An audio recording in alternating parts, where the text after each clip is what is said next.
there was at least one man who was stabbing people. That much appears to be confirmed. We know from the Metropolitan Police that there is at least, well, more than one person who has died. They have confirmed that, but they haven't put an exact figure on the number of fatalities. We're still waiting for that information, but there has been speculation here in the British media that up to 7 people have been killed in this incident. Also, the London Ambulance Service is saying that 20 people have been seriously injured. Those 20 people are being treated in 6 different hospitals across London. Okay, thank you, Duncan. And obviously this is something that police unfortunately have been expecting in London, and the country's been on high alert. What have your impressions been on the security around you that you've seen? Well, obviously, yes, a very high level of alert here in the UK.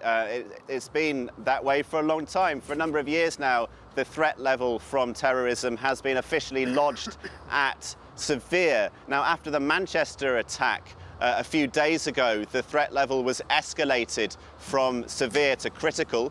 That was in a context where there were fears that there was an extended network around the Manchester bomber, Salman Abedi. There were a lot of arrests, and once the police were confident that they had neutralised the apparent network around the Manchester bomber, they reduced the threat level from critical to severe. It now stands at severe, and that's the situation in which the attacks tonight have occurred. Now, there are reports, this is yet to be confirmed by the Metropolitan Police, but there are reports that the attackers all emerged from the same van, that effectively the van was used to mow down pedestrians, and then at least one attacker, possibly more, armed with a knife, came out of the van and started attacking civilians in Borough Market. That's according to some eyewitness reports, but again, we're awaiting confirmation from official sources. Of course, there is a lot of information out there, a lot of competing theories and ideas, and a lot yet still to be confirmed. I also did hear a controlled explosion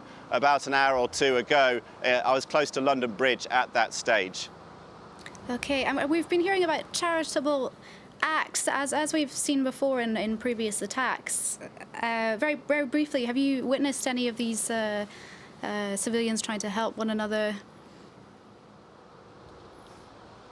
Well, certainly the taxi drivers have been very keen to help people out as much as they can.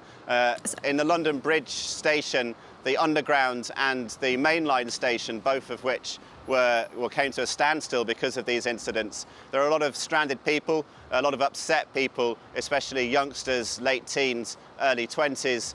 And the taxi drivers were really rallying around, trying to get those people away, get them home, get them to safety, get them out of the way of the events, which of course are still being described as ongoing. The security forces here say that the operation is still ongoing in terms of trying to neutralise the threat that has emerged so horrifically this evening.